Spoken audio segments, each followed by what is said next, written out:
Hello friends, welcome to job fair channel. तो आज इस वीडियो में बात करने वाले हैं Baba Farid university of health science Faridkot की तरफ से जो लेटेस्ट नोटिफिकेशन निकाली गई है उसके बारे में।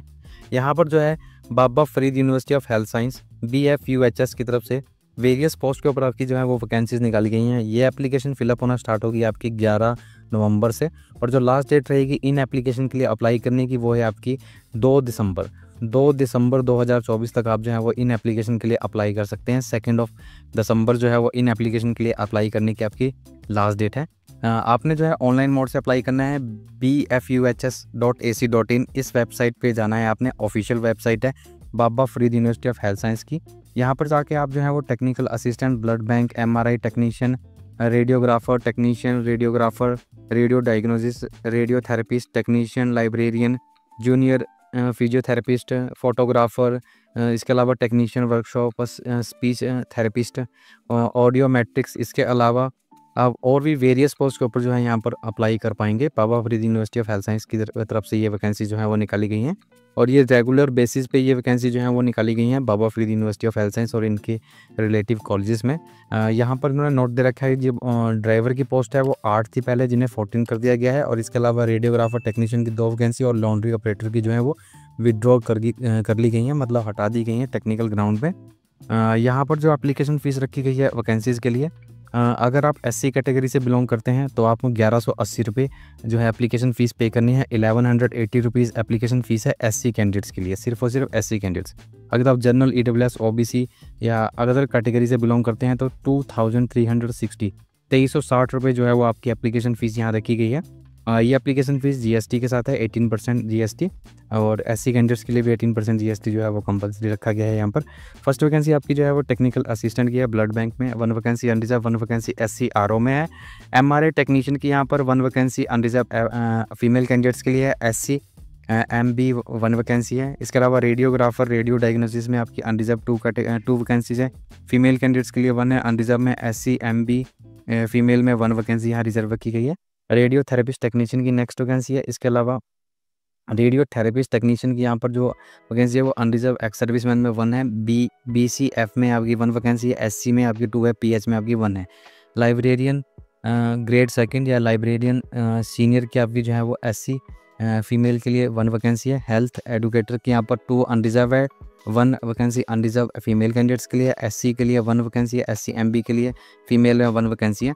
फार्मास्यूटिकल केमिस्ट के लिए 1 वैकेंसी अनरिजर्व है। डेंटल मैकेनिक की 1 वैकेंसी है, अनरिजर्व है।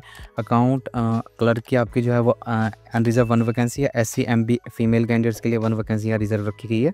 नेक्स्ट वैकेंसी जूनियर फिजियोथेरेपिस्ट की है, अनरिजर्व 2 वैकेंसी है। अनरिजर्व फीमेल के लिए 1 वैकेंसी रिजर्व है। SC MB फीमेल कैंडिडेट्स के लिए 1 वैकेंसी है। आर्टिस्ट और फोटोग्राफिक आर्टिस्ट के लिए आपकी जो है वो अनरिजर्व 1 वैकेंसी है। अनरिजर्व फीमेल कैंडिडेट्स के लिए 1 है। SC MB फीमेल कैंडिडेट के लिए 1 है। सीनियर टेक्निकल वर्कशॉप में आपकी जो है अनरिजर्व 2 वैकेंसी है। अनरिजर्व फीमेल कैंडिडेट के लिए 1 वैकेंसी है। SC MB के लिए 1 वैकेंसी है। स्पीच थेरेपिस्ट के लिए 1 है। ऑडियोमेट्रिक टेक्नीशियन के लिए 1 वैकेंसी है। हेल्थ एंड सैनिटरी इंस्पेक्टर की SC MB फीमेल 1 वैकेंसी है। असिस्टेंट लाइब्रेरियन की यहाँ पर अनरिजर्व फीमेल में 1 है और SC MB में फीमेल में 1 वैकेंसी है। ड्राइवर की यहाँ पर अनरिजर्व 2 वैकेंसी है। SC MB में 1 है। SC MB फीमेल में 1 है। SC RO में R/O में 1 है। SC R/OF फीमेल के लिए 1 है। अनरिजर्व एक्स सर्विसमैन में 1 है। अनरिजर्व एक्स सर्विसमैन फीमेल में 2 है। SC एक्स सर्विसमैन में 1 है। BC में 2 है और BCF फीमेल कैंडिडेट्स के लिए 1 है। स्पोर्ट्स F फीमेल कैंडिडेट के लिए 1 वैकेंसी रिजर्व रखी गई है। डेंटल टेक्नीशियन के लिए अनरिजर्व में 1 है। SC MB फीमेल में 1 है। EEG टेक्निकल में आपकी 1 वैकेंसी अनरिजर्व है। Tech for animal operation room technician for animal operation room में अनरिजर्व में 1 है। हॉर्टिकल्चर सुपरवाइजर में 1 है। नैनी कृषि में 1 है। डॉक्यूमेंटिस्ट में 1 वैकेंसी है। म्यूजियम कीपर में अनरिजर्व में 1 है। SC MB फीमेल में 1 है। मैकेनिस्ट में 1 है। और लाइब्रेरी रजिस्ट्रार की 1 वैकेंसी अनरिजर्व है।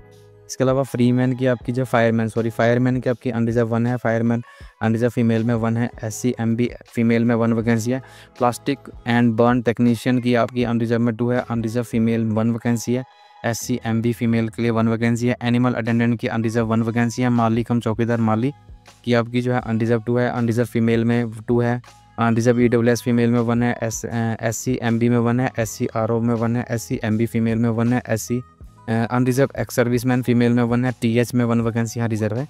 कुक की आपकी जो है वो 31 वैकेंसी जो है वो कुक की है। कुक की वैकेंसी जो है अनरिजर्व में 2 वैकेंसी है, अनरिजर्व फीमेल में 1 है, SC RO में 1 है, SC MB में 1 फीमेल कैंडिडेट्स के लिए है। उसके अलावा धोबी की अनरिजर्व में 2 है, अनरिजर्व फीमेल में 1 है, SC RO में 1 है और SC MB में फीमेल में 1 वैकेंसियाँ रिजर्व रखी है। इस तरह से आपकी टोटल जो है वो 32 पोस्ट हैं जिनके ऊपर ये वैकेंसी जो है आपकी निकाली गई हैं। आप अपनी कैटेगरी वाइज जो है इन वैकेंसीज़ को चेक कर लेंगे। सभी वैकेंसीज़ के लिए यहाँ पर जो क्वालिफिकेशन और एक्सपीरियंस रखा गया है वो यहाँ पर इन्होंने बताया है। जैसे टेक्निकल असिस्टेंट के लिए +2 आपके पास होनी चाहिए, BSc MLT में आपने की होनी चाहिए, 2 ईयर का आपके पास एक्सपीरियंस होना चाहिए। MRI टेक्नीशियन के लिए आपके पास +2 साइंस में होनी चाहिए, डिप्लोमा होना चाहिए। रेडियोग्राफी में 3 ईयर का एक्सपीरियंस होना चाहिए।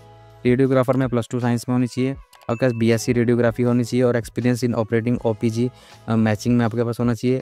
रेडियो थेरेपी टेक्नीशियन में आपके +2 होनी चाहिए। BSc physics with diploma in radiography technology में आपके पास होना चाहिए। बैचलर डिग्री इन रेडियोग्राफी टेक्नोलॉजी में है तब भी आप अप्लाई कर पाएंगे।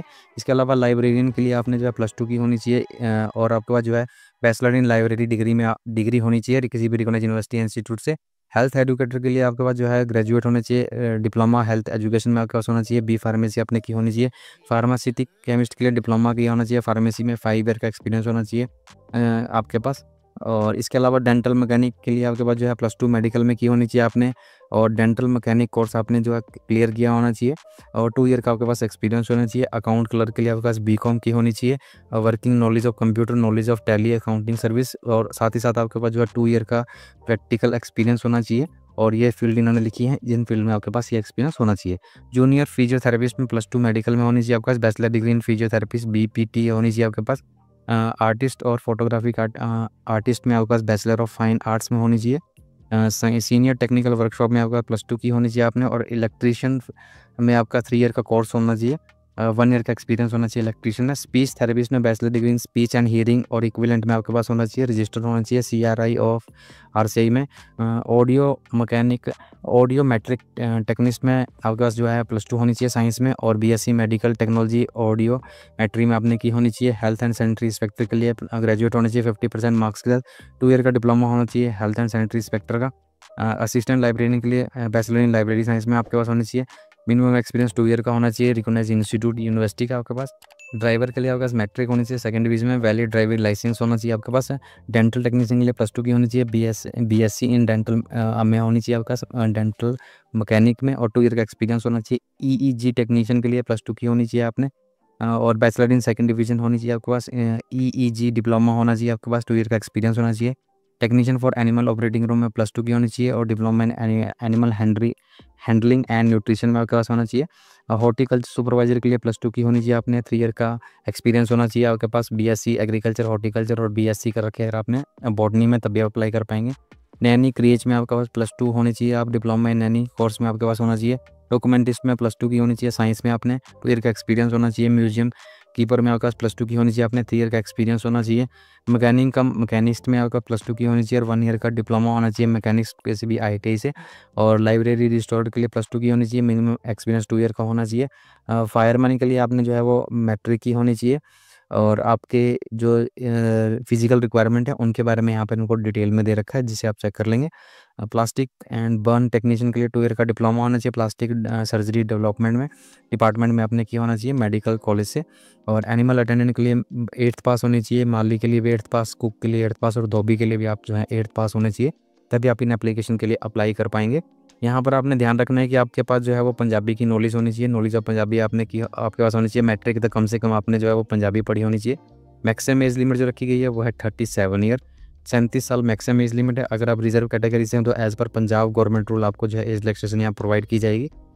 यहाँ पर अप्लाई करना है आपने ऑनलाइन मोड से। उसके बाद आपने जो है ये हार्ड कॉपी भी सबमिट करनी है गिवन एड्रेस के ऊपर और ये हार्ड कॉपी जो है registered Baba Farid university of health science Sadiq road Faridkot यहाँ पर पहुँच जानी चाहिए 5 दिसंबर से पहले 5 दिसंबर तक आपकी हार्ड कॉपी जो है यूनिवर्सिटी की ऑफिशियल ऑफिस में पहुंच जानी चाहिए। हार्ड कॉपी पहले ऑनलाइन मोड से आपने अप्लाई करना है, उसके बाद हार्ड कॉपी के रूप में सभी डॉक्यूमेंट्स के साथ सेल्फ अटेस्टेड कॉपीज़ लगानी है और उसके बाद आपने इस रजिस्टर्ड एड्रेस पर आपने जो है रजिस्टर्ड पोस्ट स्पीड पोस्ट के थ्रू जो है वो भेज देना है। अगर आप जॉब करते हैं तो प्रॉपर चैनल के माध्यम से आप जो है वो इस एप्लीकेशन के लिए अप्लाई कर सकते हैं। इस नोटिफिकेशन का लिंक आपको डिस्क्रिप्शन बॉक्स में मिल जाएगा, वहाँ जाके आप कंप्लीट नोटिफिकेशन जो है उसे डिटेल में चेक कर पाएंगे। तो आज की वीडियो में इतना ही। वीडियो अच्छा लगे तो लाइक शेयर, और अगर आप मेरे चैनल पर नए हैं तो चैनल को सब्सक्राइब जरूर करें। Thank you and have a nice day.